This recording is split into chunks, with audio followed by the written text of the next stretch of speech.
Baik, tuan-tuan yang ada kitab, pada malam ni kita masuk hadis yang ke-11 daripada kitab kita 40 hadis huru hara kiamat.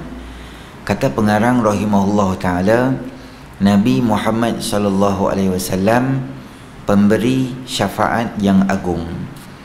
Ana Abi Hurairah radhiyallahu anhu qala utiya Rasulullah sallallahu alaihi wasallam yawman bilahmin فرفع إليه الذراع وكانت تعجبه فنهس منها نهسة فقال أنا سيد الناس يوم القيامة وهل تدرون بما ذلك يجمع الله الناس الأولين والآخرين في صعيد واحد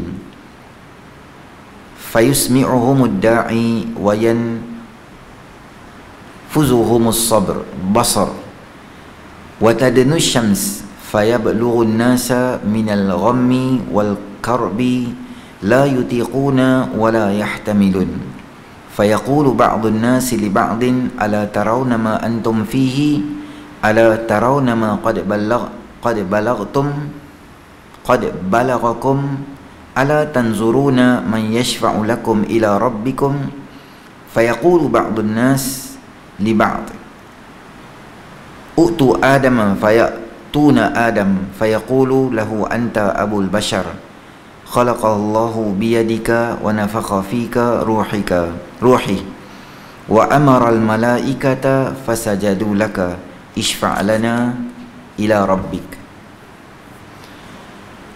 ألا تروا إلى ما نحن فيه ألا ترى إلى ما قد بلغنا فيقول آدم إن ربي قد غضب اليوم غضبا لم يغضب قبله مثله ولن يغضب بعده مثله وإنه نهاني عن الشجرة فعصيته نفسي اذهبوا إلى نوح. Artinya, daripada Sayyidina Abu Hurairah radhiyallahu anhu katanya, Rasulullah sallallahu alaihi wasallam diberi sepotong daging, lalu baginda mengangkat lengannya dan menyukai daging itu sehingga menggigitnya. Kemudian baginda bersabda, baik, suatu hari, kata Sayyidina Abu Hurairah, Nabi sallallahu alaihi wasallam diberi daging. Dan daging ni, untuk pengetahuan tuan-tuan, bukanlah hidangan yang selalu dimakan oleh Nabi sallallahu alaihi wasallam. Bahkan ini adalah hidangan yang sekali-sekala. Bila ada kenuri, bila orang jemput pergi rumah, bila orang hadiah, Nabi akan makan. Ada kalanya Nabi akan potong daging tu kecil-kecil. Ada kalanya Nabi pernah ambil daging tu fanahasa, Nabi pegang dan Nabi gigit daging tu, macam stik ke, macam daging besar sikit lah, jadi boleh pegang, Nabi gigit terus. Jadi tak salah kalau ada di kalangan kita yang makan daging dengan keadaan ambil dan potong macam tu, tak menjadi kesalahan di dalam syarak. Kerana yang pertama, Nabi SAW jarang dapat daging. Yang kedua, daging dia cepat masak. Bahagian zirak, bahagian lengan tu Nabi suka, dia lembut, dia cepat dan senang makan. Ada kalanya Nabi makan macam tu. Sambil Nabi SAW makan, Nabi kata, aku ni sayyidun nas, aku ni adalah pemimpin manusia. Kita dah bincang perkataan sayyid, dan bolehkah Nabi lafazkan diri untuk diri dia dengan panjang lebar pada siri yang lepas. Dan hadis ini dalam lafaz yang berbeza. Dalam hadis yang sebelum ni kita jumpa ana sayyidu waladi Adam, aku ketua semua anak Adam. Tapi dalam hadis ni lafaz dia datang ana sayyidun nas, aku ketua semua manusia. Macam mana? Sebab apa? Tahukah kalian sebab apa? Maka Nabi kata, apa tahu tak sebab apa aku beritahu apa aku ketua? Ada dasar dia yang aku beritahu, bukan saja aku abang, ada sebab dia. Apa dia? Allah akan kumpulkan manusia semua, yang pertama hingga akhir, di satu tanah lapang. Seorang penyeru akan menyeru mereka. Baik, satu tanah lapang, nama dia adalah mahsyar. Mahsyar dalam bahasa Arab maksud dia tempat berhimpun. Hasyara maksud dia kumpul. Mahsyar isim makan. Kita mengaji bahasa Arab, itu adalah kata ganti nama untuk tempat. Maka tempat berkumpul. Dia lapang, kosong, tak ada landmark, satu tanah yang putih, yang besar, yang mampu menghimpunkan manusia daripada awal zaman Nabi Adam sampai baby last yang beranak sebelum kiamat, semua boleh kumpul kat situ. Maknanya luasnya kawasan tu. Ketika semua orang kumpul dekat situ, maka pandangan seorang penyeru akan menyeru mereka. Pandangan menembusi mereka dan matahari dekat. Duka dan kesusahan manusia sampai pada had yang tidak mampu menahan dan tidak mampu mereka pikul lagi. Di padang mahsyar nanti ada satu malaikat yang akan direct mereka, semua ahli mahsyar ni. Allah sebut dalam Quran dalam surah Taha, kata Allah Ta'ala, A'udzubillahi minasyaitanirrajim, Yawma idzin yattabi'una ad-da'iya la iwajala wa khashi'atil aswatu lirrahmani fala tasma'u illa hamsa. Pada hari itu semua orang akan ikut arahan daripada malaikat. Malaikat kata okey, semua ke kanan, semua akan gerak. Okey, semua ke kiri, semua akan kiri. Semua akan ikut je sebab manusia dalam ketakutan. Apa saja arahan yang diberi orang ikut. Macam kita lah tuan-tuan, rumah terbakar, bomba duduk atas tu, bomba duduk bawah, kita bomba kata okey, terjun. Kita pun jadi macam panik tau. Jadi tak ada apa-apa. Ikut je arahan apa yang orang cakap tu. Kita cepat ikut. Kerana manusia dalam keadaan huru hara dan serabut ketika tu, jadi macam takut. Itu yang pertama. Dan yang kedua, pandangan mereka menembusi. Maknanya semua benda yang dulu mereka tak boleh nampak, mereka akan, semua padang mahsyar esok ni tak ada lagi hijab. Semua orang boleh tengok apa semua benda. Tengok matahari yang dekat, kawan berpeluh. Dan keadaan tu adalah keadaan yang sangat huru hara kerana manusia dah sampai pada had tahan tu dah maksimum dah. Tak boleh tahan dah. Sebab matahari panas, dengan hang kena berdiri lamanya, dengan lapaknya, dengan dahaganya, dengan mentally torturenya, dengan physically torturenya, badan pun tak larat. Nak duduk tak boleh, letih, nak sandar tak boleh, makan lapak, dahaga, letih. Tengok orang duduk sebelah duduk kena teruk, tengok belah kanan, belah kiri, dalam keadaan jadi macam tak ketahuan, dalam keadaan yang susah tu. Dan benda ni berlarutan dengan tempoh yang sangat lama di mahsyar ni. Sampai geng-geng mahsyar ni depa jadi macam buntu, nak buat apa kita sekarang ni, jadi macam serabut ni.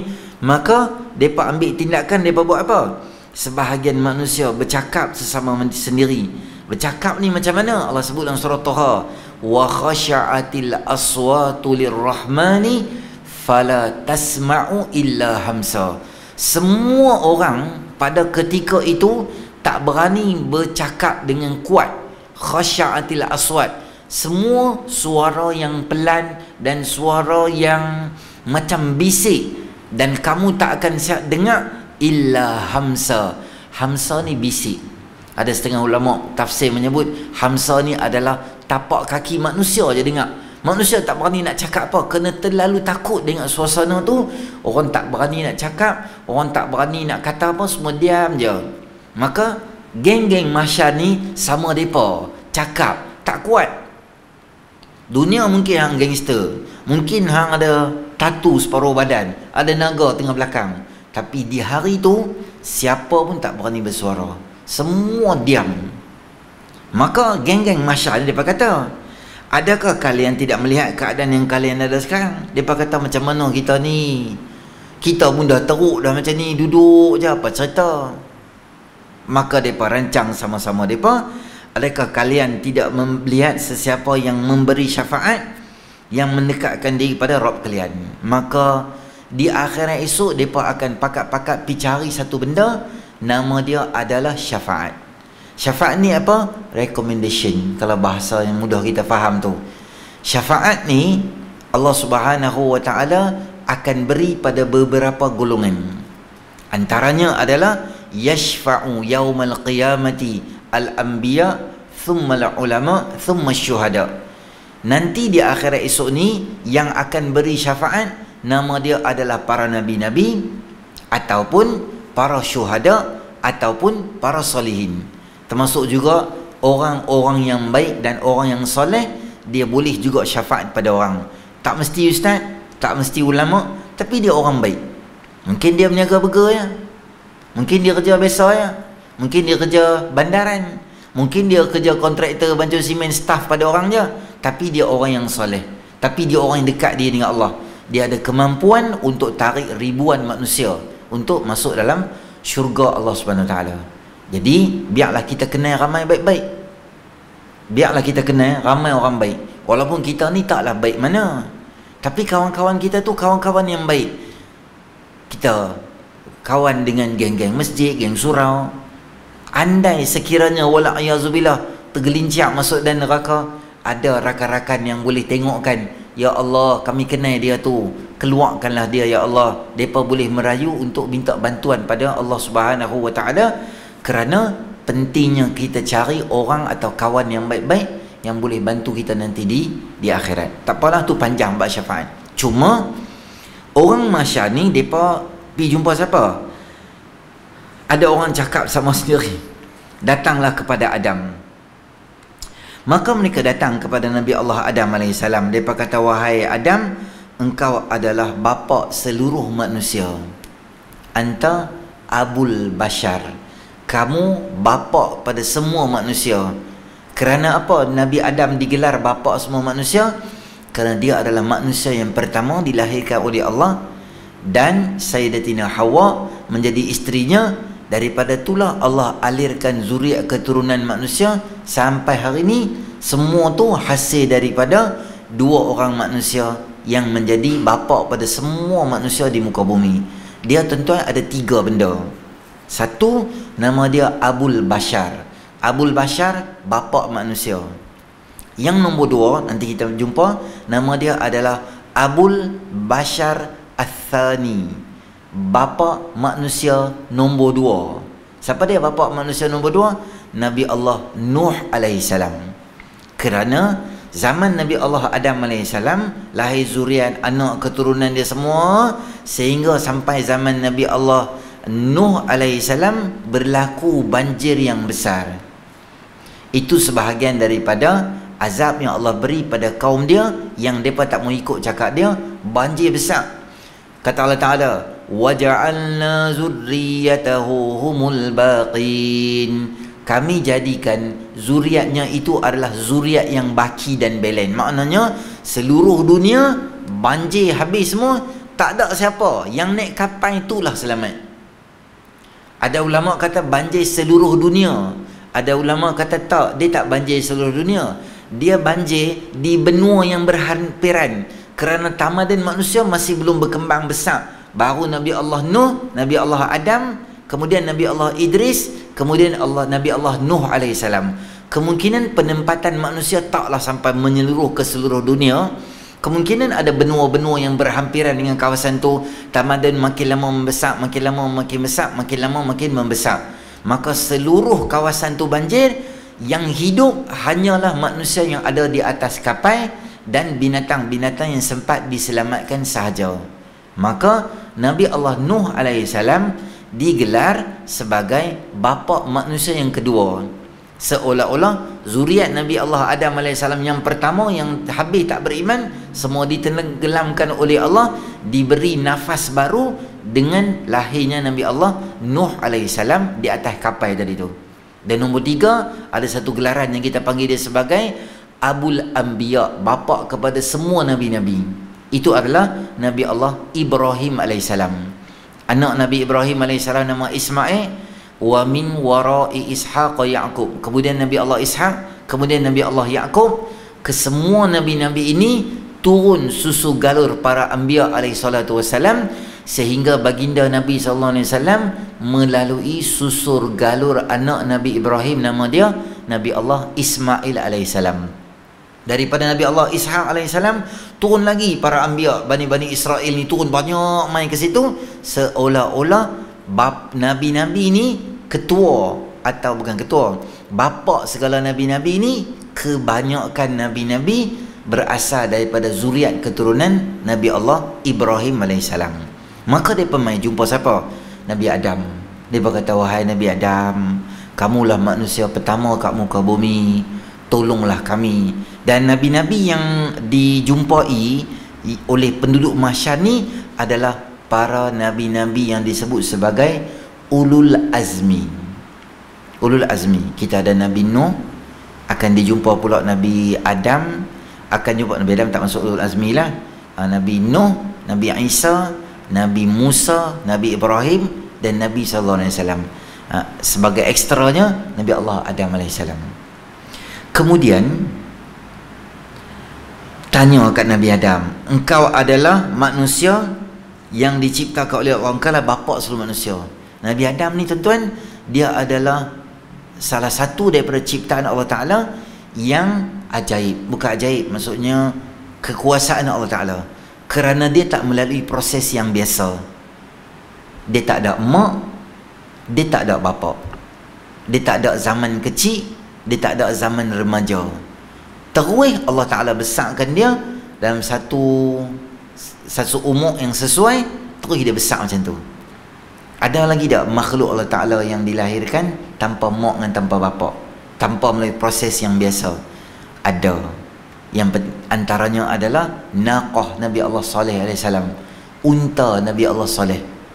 Ketika geng-geng Thamud ini, mereka kata kat Nabi Saleh, ni Saleh, bahasa Pulau Pinang saya terjemah tuan-tuan, ni Saleh, kami sembang banyak, kami tak mau. Hang abang Tuhan yang power lah, hang abang Tuhan macam-macam. Ni batu ni kami nak hang bawa keluar unta seketui, bawa hang champion, bawa Tuhan yang hebat. Sengaja cakap gitu, taubihan. Taubih ni macam merendah, menghina, istihza, macam main-main. Saja. Benda tu tak ada pun, sengaja cari pasal. Macam tuan-tuan pergi kat market, tengok dia tu jual ikan, pergi saja tanya dia, abang, sport rim ada? Sport rim why suku. Tu memang nak kena baling dengan bekas ikan, nak kena baling palang. Anda tahu aku jual ni saja nak buat lawak main atau nak hina dan sebagainya. Tapi soalan kaum Thamud ini sengaja nak menguji kehebatan Nabi Allah Saleh. Maka keluarlah unta yang bunting, yang mengandung. Unta besar, extra large, besar lah. Besar macam mana tak tahu, cuma dia kalau minum telaga, dia kalau minum air dalam telaga, seluruh air telaga tu kering. Maksudnya hari yang dia minum, hampa tak boleh ambil air.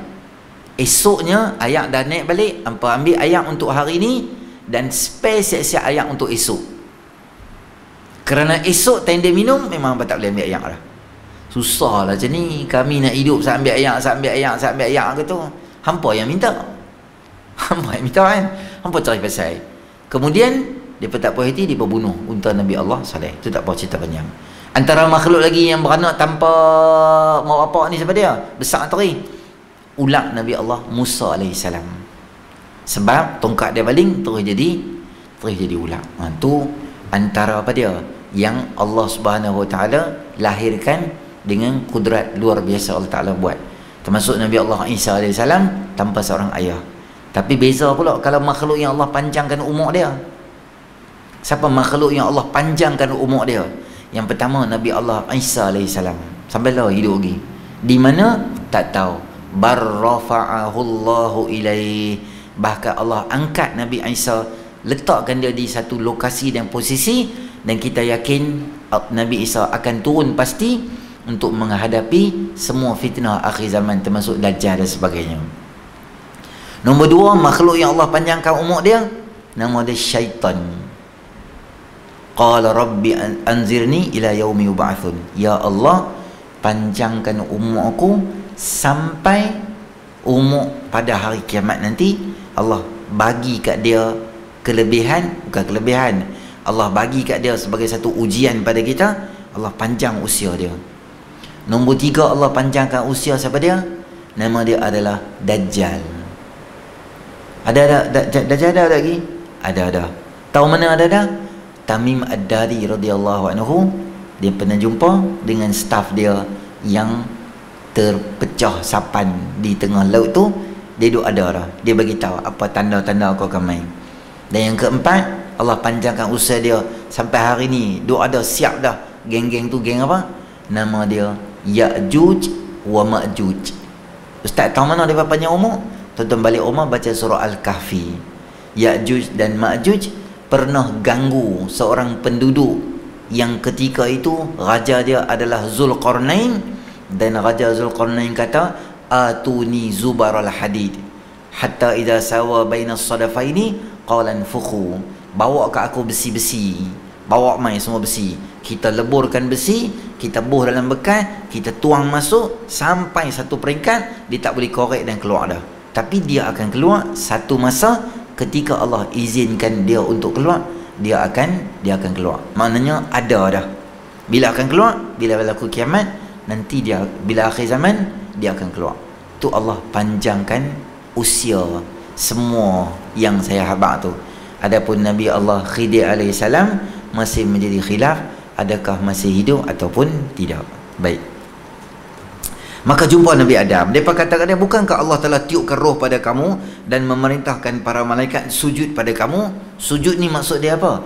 Sujud ini adalah bukan litta'abudi, bukan untuk menjadi hamba atau untuk memperhambakan diri pada Nabi Adam, tak. Sujud ini tasyrifan, sebagai tasyrifan, bukan ibadatan.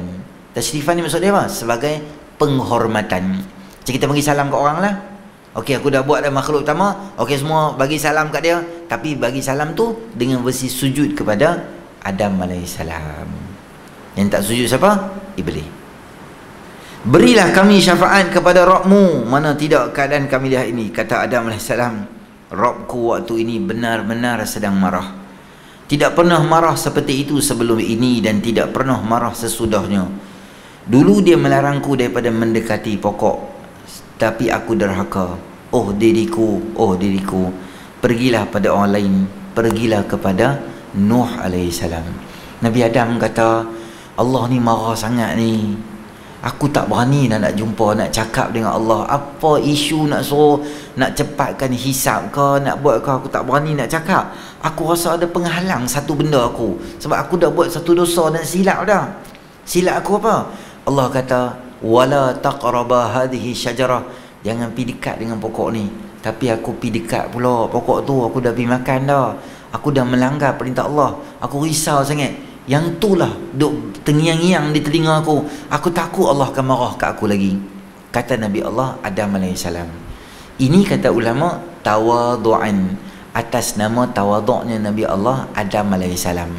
Kerana kata para alim ulama, perbuatan Nabi Allah Adam memakan pohon itu sebenarnya ia sudah pun dalam skrip yang disusun dalam qada dan qada Allah Ta'ala. Kerana Allah bagi tahu, inni ja'ilun fil ardi khalifah, kata kat malaikat, aku nak buat khalifah kat muka bumi. Maka perancangan itu sudah ada untuk turunkan manusia ke muka bumi. Nabi Adam alaihissalam hanya ikut flow yang disusun oleh Allah Subhanahu Wa Taala. Pernah tuan-tuan muslimin rahmati oleh Allah, Nabi Allah Musa alaihissalam tanya dekat Nabi Allah Adam. Hadis tu dalam hadis Bukhari menyebut conversation atau macam debat lah antara dua orang. Nabi Musa ni dia pernah tanya kat Nabi Adam, kamu ke yang Allah cipta mula-mula? Ya betul. Kamu ke yang Allah suruh malaikat sujud? Ya betul. Nabi Adam tanya kat Nabi Musa, kamu ke yang boleh cakap-cakap kalimullah, boleh berkata-kata dengan Allah, duk sembang pi sembang mai? Kemudian Nabi Musa alaihissalam dia tanya, bahasa kita, sebab hanglah kami turun ke bawah. Ha gitu. Kalau tidak kami sedap duduk di syurga lagi. Nabi Adam alaihissalam panggil Nabi Musa alaihissalam, dan Nabi Adam cakap dengan Nabi Musa alaihissalam, sehingga Nabi Musa kata dalam hadis, okey, tak apa, aku faham apa yang berlaku. Kemudian tak cakap dah lepas pada tu. Apa yang Nabi Musa alaihissalam sembang dengan Nabi Adam alaihissalam, tak tahu. Nanti di syurga tuan-tuan masuk, boleh request ke Allah, ya Allah boleh nak dengar? Boleh. Nanti masuk syurga, kita boleh request kat Allah, ya Allah boleh tak saya nak tengok macam mana banjir zaman Nabi Nuh tu jadi macam mana, saya nak duduk kat tepi tu nak tengok banjir macam mana, boleh request kat Allah. Ya Allah saya nak tengok macam mana Nabi Musa masa tu ular dia, lepas tu tongkat dia makan semua orang jahat-jahat ni, saya nak tengok, boleh tak? Boleh. Doa kat Allah, syurga dapat nak apa-apa. Dan kau ingat pasal Nabi Nuh tak ada, dapat bidadari tak ada pasal, lupa semua lah. Tu kita boleh minta kat Allah, ya Allah boleh nak tengok perang Badar tu jadi macam mana, saya nak duduk kat tepi nak request kat Allah, oh macam ni, oh sahabat ni perang, oh inilah sahabat syahid, oh inilah muka Abu Lahab, Abu Jahal kena mati semua tu. Boleh request, kita ada dalam sejarah, padahal kita tak pernah ada pun. Boleh request kat Allah. Boleh tengok macam mana Nabi Musa, Nabi Nuh, Nabi Idris, Nabi Zakaria dihambat oleh Yahudi dan sebagainya. Itu antara impian saya lah, masuk syurga nanti tu. Teringin nak tengok, sebab kita ada sejarah, kita mengaji kan, serta dalam Quran, seronok tengok macam mana jadi pada mereka tu. Okey, maka Nabi Adam AS dia rasa macam tak berani nak cakap dengan Allah kerana risau apa yang berlaku. Maka mereka datang, saya baca terjemah lah tuan-tuan, datang pada Nuh AS, lalu dia berkata, wahai Nuh, engkau Rasul pertama yang pertama bagi penduduk bumi. Baik, sebab apa kata Nabi Nuh ni adalah Rasul yang pertama? Kerana zaman Nabi Allah Nuh AS lah ada berlaku syirik dan penyembahan berhala berlaku di zaman Nabi Allah Nuh AS. Macam mana berlaku penyembahan berhala di zaman Nabi Allah Nuh AS? Sebab mereka generasi ke generasi nak mengingatkan orang baik-baik tu, dia gambarkan atau patungkan orang tu, sehingga zuriat keturunan kata mereka ni orang baik, orang bagus, sehingga akhirnya jadi Tuhan. Ada 5, tuan-tuan balik rumah buka surah Nuh juzuk yang ke-29. Wa qalu la tazarunna alihatakum wa la tazarunna waddan wa la suwa'an wa la yaghutha wa ya'uqa wa nasra. 5 berhala yang main yang mereka jadi sembahan. Maka zaman dia adalah zaman orang melakukan syirik. Zaman Nabi Adam AS tak ada lagi, semua orang sembah Allah Ta'ala, orang baik. Mai zaman Nabi Allah Nuh, dia adalah Rasul yang pertama yang memerangi syirik. Dan engkau adalah Rasul pertama di penduduk bumi. Allah menyebutmu hamba yang sangat bersyukur. Zurriyata man hamalna ma'a Nuh innahu kana 'abdan syakura. Allah sebut dalam surah Isra, Allah kata zurriyata man hamalna ma'a Nuh, zuriat-zuriat yang kami usung mereka, bawa mereka bersama dengan Nuh, sesungguhnya dia adalah hamba yang selalu syukur dengan Allah.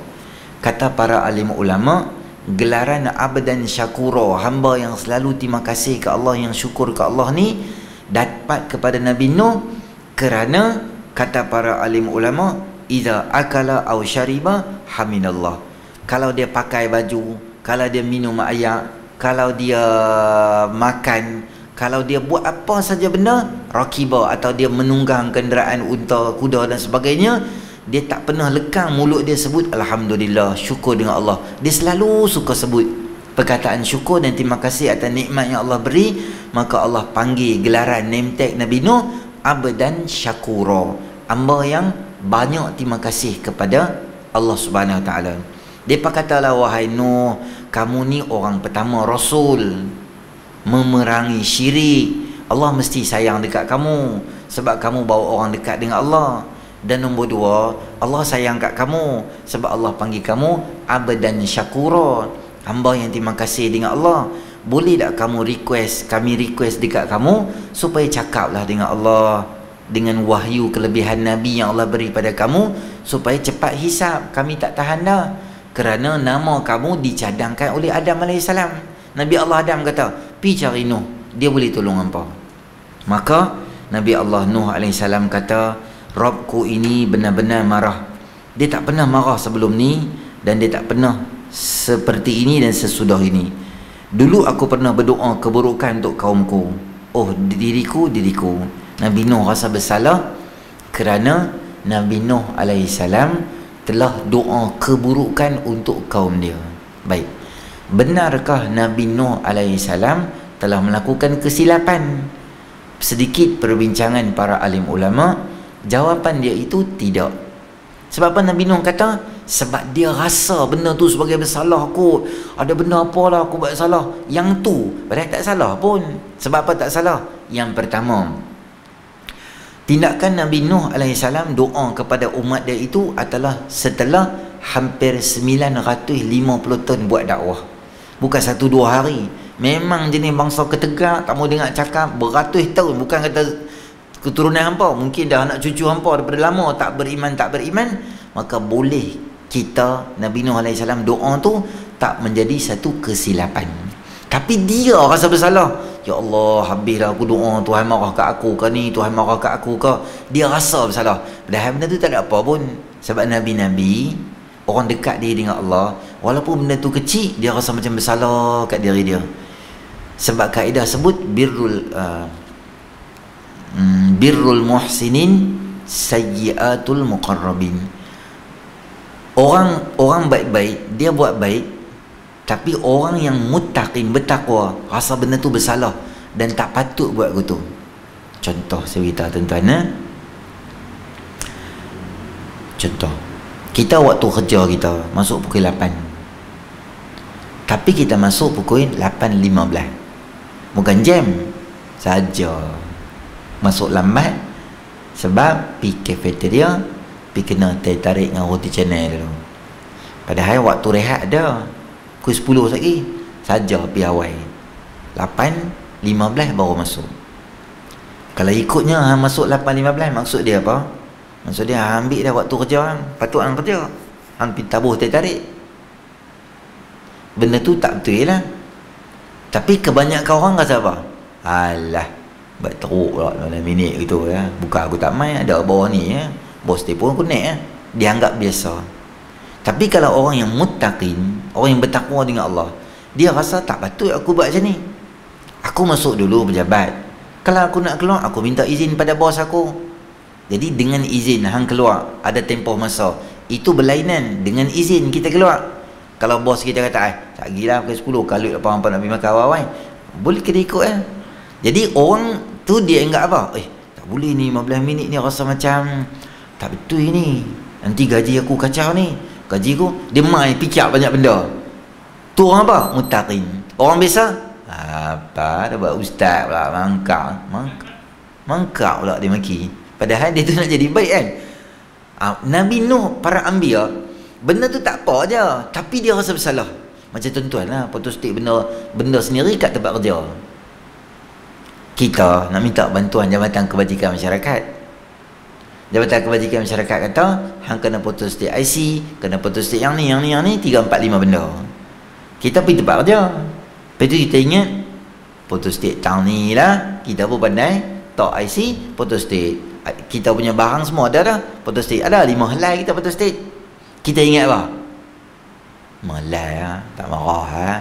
Kadang-kadang photostat tak jadi, orang nak buang kertas, baik aku guna. Kita sendiri create alasan benda tu. Padahal benda tu boleh tak? Tak boleh lah. Kalau nak photostat 5 boleh tak? Boleh. Hampir kat kerani yang bayar lah duit. Berapa kerani minta? Alah 5. Tak apalah, tak payah bayar lah. Tak apalah, ni peribadi saya. Saya guna barang office, tak wani pula. Nah, balik ke saya. Pen office. Oh, balik rumah. Macam balik rumah. Pen office, stapler, macam benda balik rumah. Cikgu telefon. Boleh main sekolah tak? Boleh awak? Anak ham gaduh kat sekolah awak sebab dia curi pen kawan dia. Kita pun marah. Apa hang ni? Tak guna, curi pen kawan semua. Bukan bapak tak pernah beli kat hang.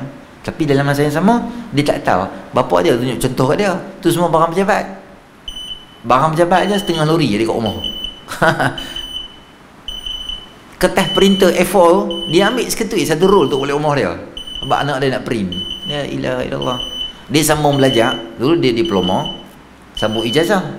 Dia sambung ijazah, assignment dia setiap sem dia print kat pejabat. Ni nama dia apa? Hantu ayak. Padahal tak boleh print assignment kat tempat kerja, melainkan hang bayar setiap halai tu. Contoh lepas print nak ambil RM20. Tak sampai pun RM20, tapi dia bayar lebih sikit. Tak apalah, dengan izin, dengan berbayar. Orang tahu, dan hang pun bayar bukan free. Tak apa.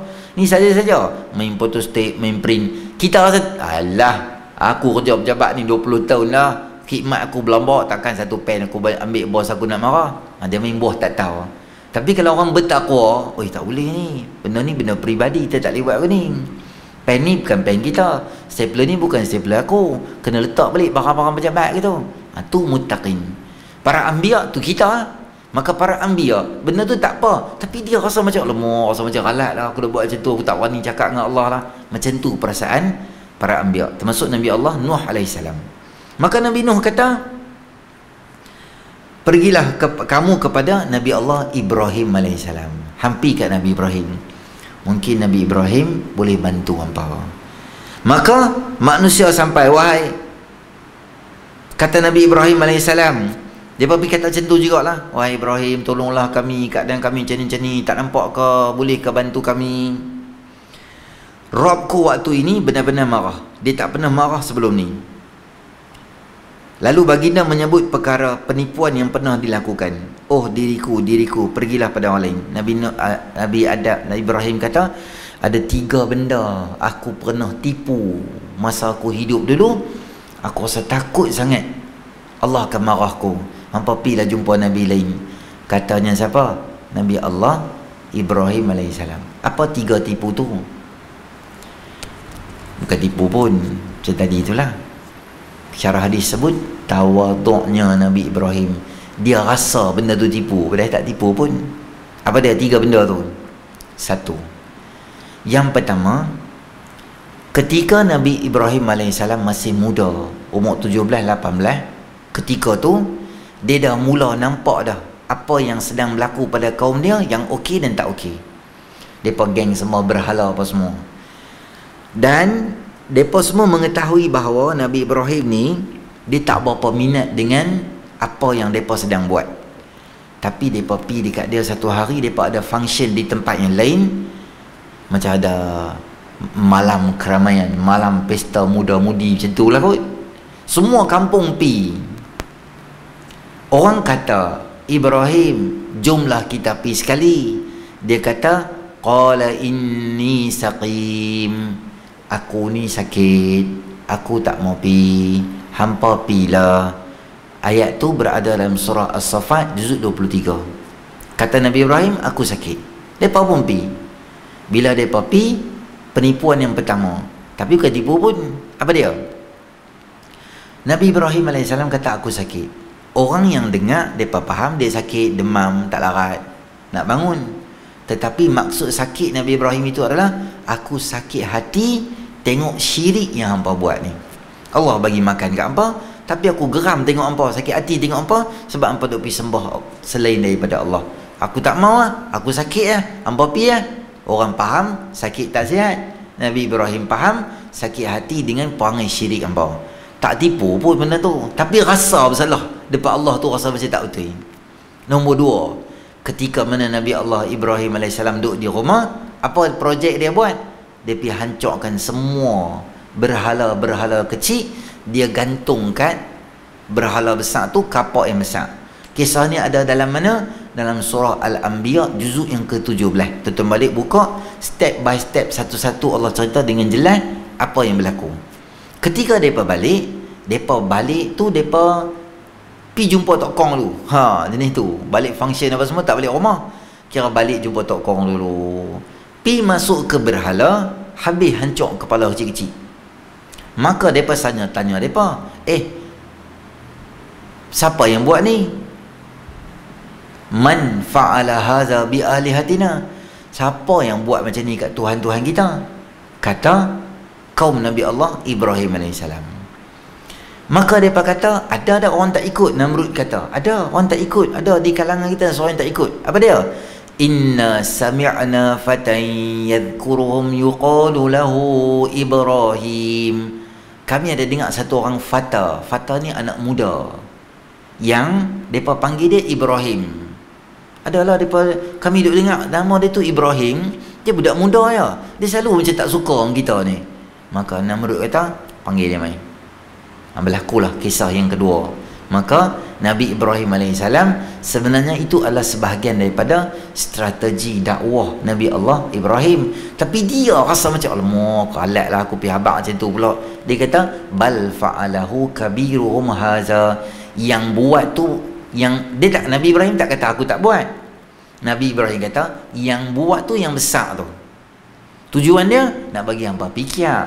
Nabi Ibrahim tak kata aku tak buat. Tak, bal fa'alahu kabiruhum, yang buat tu adalah yang besar tu nama dia helah lah, nak bagi orang fikir.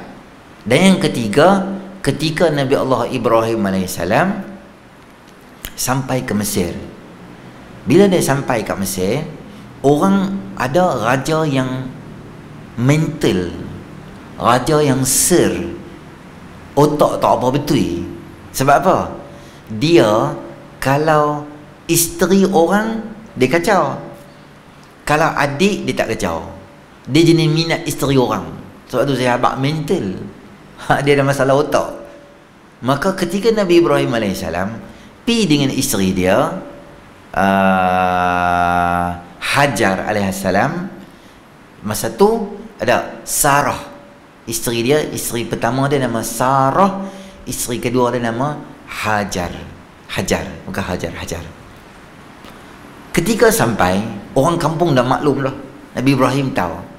Maka Nabi Ibrahim kata dekat Sayyidatina Sarah, wahai Sarah, nanti kalaulah kita kena investigation, kena periksa dengan askar dia, sebab kita outsiders masuk kampung, visa, kapal terbang, flight, day to immigration, check kita dan sebagainya.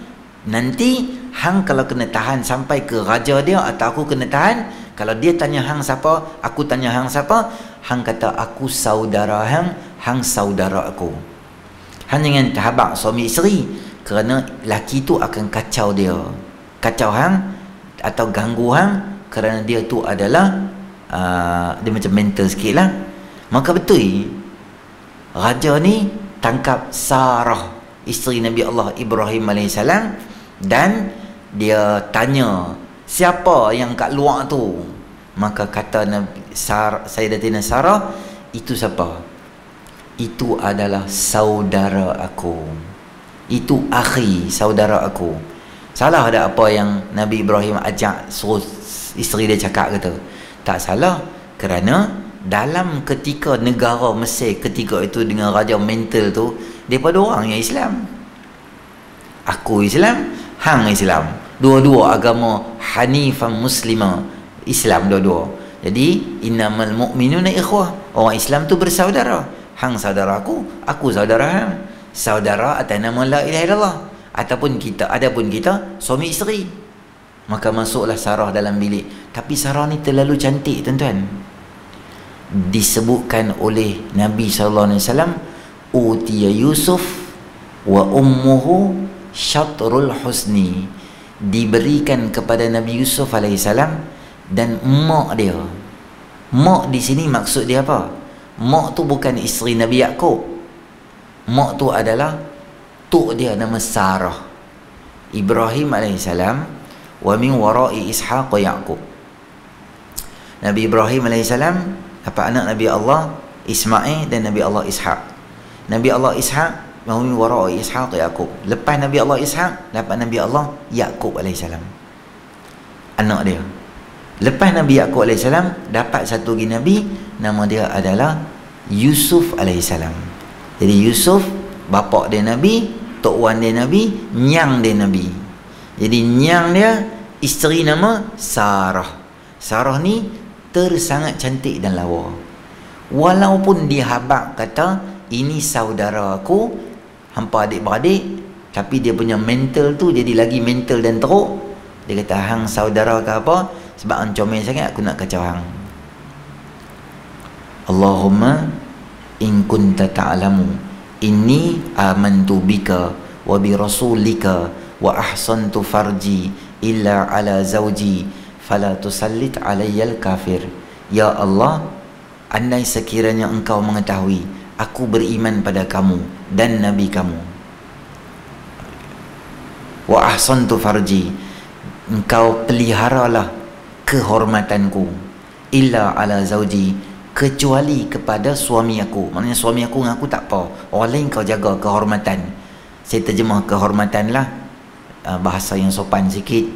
Dan fala tusallit alayyal kafir, jangan kau biar si kafir ini menguasai aku. Dia doa tu baguslah tuan-tuan. Saya panggil doa tu doa elak kena rogol. Tu doa dia. Macam mana tuan-tuan nak tahu? Hadis tu dalam Bukhari. Hadis tu tuan-tuan boleh amal. Habaq anak-anak perempuan kita print doa tu, simpan bolang kereta, boleh baca tiap-tiap hari, jadi kuat untuk kita.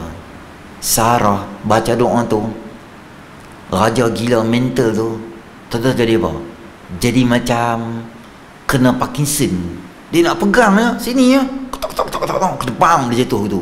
Jadi macam tak boleh kawal diri dia. Dia pun bangun, dia kata sebab apa jadi apa kat aku? Dia nak pegang sekali lagi. Jadi sekali ketak-ketak, jadi macam apa, jadi macam ketak jatuh daripada orang kan. Maka Nabi Ibrahim, raja gila tu, dia kata dia ni hang siapa ni? Aku pelik lah tengok hang. Risau pula aku. Nanti malu aku kalau aku sakit lagi kali berikutnya. Nanti orang kat luar kata hang perempuan telah mencederakan aku. Wih, pelik lah hang ni. Jujur kita keluar. Aku tak mau buat apa kat hang. Dia buat keluar. Maka bila keluar di luar tu, maka raja mental tu buat apa? Dia takut sangat penyakit dia akan mai balik. Dia kata macam ni lah, aku takut sangat, aku rasa bersalah sangat, nak ambil kat hamba seorang hamba bagi kat hamba. Siapa hamba tu? Sayyidatina Hajar alaihissalam. Itu adalah bekas staf istana raja mental tu, dihadiahkan kepada Nabi Allah Ibrahim alaihissalam. Kemudian Nabi Ibrahim alaihissalam nikah dengan Hajar alaihissalam. Daripada Hajar itulah lahirnya siapa? Nabi Allah Ismail alaihissalam. Daripada Nabi Ismail, walaupun ditinggalkan di tempat yang kering kontang, tak ada ayak tu, karen tak ada, boleh hidup tuan-tuan, ayak tak ada, Allah pelihara Nabi Ismail, Allah hidupkan dia. Sebab apa? Sebab Nabi Ismail daripada zuriat keturunannya lah akan lahirnya Nabi SAW. Kata ulama, Allah pelihara Nabi Ismail disebabkan barakah dan kemuliaan Nabi SAW. Panjang cerita dia. Okey, saya rasa tuan-tuan kita kena berhenti di situ. Tu 3. Bukan tipu, rasa macam tipu, rasa bersalah. Tu Nabi Ibrahim. Kemudian Nabi Ibrahim kata, hampa shoot terus pergi jumpa siapa? Nabi Musa AS. Mungkin dia boleh bantu hampa. Lepas Nabi Musa, Nabi Isa, kemudian Nabi SAW. Ada 3 lagi Nabi. Tak sempat nak bincang minggu ni. Kita bincang dalam siri akan datang, sambungan siri kedua berkaitan dengan syafaat baginda Rasulullah sallallahu alaihi wasallam. Maaf hari ni terlanjur sikit. Ada tahlil kita hari ni? Ada. Okey. Tuan-tuan, saya bawa satu benda sebelum kita habis. Kat tangan saya ada iklan poster pembinaan Surau Asy-Syakirin. Taman Surau Bayan Baru ni dekat betul-betul Sani Cakotiau Bayan Baru. Sini Sani Cakotiau, betul-betul di depan dia tu. Surau tu sementara. Dulu duduk dalam kampung Stinggan. Nak bagi up sikit dia kata Sting Garden. Nampak macam maruah yang tebal sikit. Lain maruah semua tak ke mana dah. Depa mai rodok semua kampung, tinggal tak ada apa dah. Depa nak buat apa projek tentu kan. Jadi surau mai tak hujung. Sekarang tu tanah sementara, PDC bagi. JKKKKKK, bukan MPKK. Dia duk sponsor setahun RM10 ya, dia tolong bayar kat kami. Jadi rumah tu surau ni kat mana? Nanti nak buat, tuan-tuan kan Sani Cakotiau ada taman kan. Jalan depan sikit tu ada banglo 3 tingkat. Betul-betul kat ujung tu ada 2 lot banglo yang dibuang untuk buat surau ni. Pemaju tu Datuk Bashir, dia kata tak apa ustaz, saya buang 2 banglo, bagi surau ni buat. Kutipan nak 1 juta. Hari ni, bukan hari ni lah, later saya cek 650,000. Tak banyak dah. Tak banyak dah. Saya duk ingat lepas raya nak start dah. Tak lepas raya lah tuan-tuan. Tadi mai dah. Petang tadi mai dah. Depa mai cek tanah. Teng nak sesuai, nak piling ke apa ke, nak buat boleh simen biasa ke, sebab nak buat 2 tingkat. Mereka main dah tadi, cek. Mereka akan bawa tu soil apa datang, aku pun tak faham bahasa kontraktor ni. Mereka akan serah pada kontraktor binaan nak buat dah lah. Maksudnya saya dah ingat awal Ramadan boleh naik dah banner yang besi tu bila buat siapa projek apa semua macam tu lah. Jadi saya ada sikit lagi tuan-tuan, ada 2-3 cara. Saya lekat tuan-tuan iklan kat sini, ada kat saya beberapa. Tuan-tuan yang duduk di sekitar kawasan yang bukan di sini nak ambil, nak lekat kat surau boleh ambil kat saya. Tuan-tuan boleh bank in terus kat sini. Nombor saya ada kat sini. Ada lagi 2-3 bendahari lah segala mak nikah semua ada sini. Nak resit tuan-tuan tolong maklum, saya bagi pada tuan-tuan. Satu. Yang kedua, tuan-tuan boleh bagi kat saya pun boleh. Malah ustaz, bank in, makcik tak tahu bank in semua, ambil kat ustaz. Boleh. Kalau rasa macam ragu-ragu dia ni, hantu ayak ni boleh percaya ke tak, dia selinak duit-duit semua, boh bank in tu. Ataupun kami ni ustaz, PKP berniaga pun tak apa rancak ni, susah agak ni. Tak apa, mungkin ada kawan-kawan tuan-tuan yang boleh bagi. Ada kawan saya Datuk seorang, boleh. Ataupun tuan-tuan tak ada poster ni, tuan-tuan nak versi WhatsApp saya, ustaz boleh tak tolong hantar kat saya versi Maya ni, saya scan siap dah, saya boleh forward tuan-tuan, benda yang sama juga. Dia memang buat tak ada menara, tak ada kubah, dia memang tak ada kubah, dia buat versi Singapore modern design, tapi dia surau. Kat depan ni ada ni, bawah ni dia ada gambar kecil-kecil, dia punya interior design dia, dalam dia macam mana semua, 2 tingkat lah ruang dia tu. Tuan-tuan boleh ambil, kita semua pakat-pakat bagilah setakat mana kita boleh bagi. Tak apa, saya selalu tengok dekat ni, dekat apa, dekat account bank tu, saya parti saya kan, ada orang bagi RM1 tapi tiap-tiap hari RM1, nama dia je tiap-tiap bagi 2 kupang ada, tiap-tiap hari 2 kupang ada, 3 sen ada. Saya nak bang banyak mana pun tak apa. Tuan-tuan nak bagi lebih pun boleh, sehari nak bagi RM5 boleh, tapi istiqamah dia lepas subuh. Pagi kalau saya cek tu, waktu dia macam tu, daripada 7 sampai 9 pagi mesti ada RM1 itu. Boleh kan? Tak apa, saya tinggal tuan-tuan. Nanti tuan-tuan menyumbang, boleh beritahu saya insyaAllah. A'udzubillahi minasyaitonir rajim. Bismillahirrahmanirrahim. Alhamdulillahirabbil alamin. Wassalatu wassalamu ala asyrafil anbiya'i wal mursalin wa ala sahbihi ajma'in. Allahumma anfa'na bima 'allamtana wa 'allimna ma yanfa'una wa zidna ilma. Rabbana atina fid dunya hasanah wa fil akhirati hasanah wa qina adzabannar. Walhamdulillahi rabbil alamin.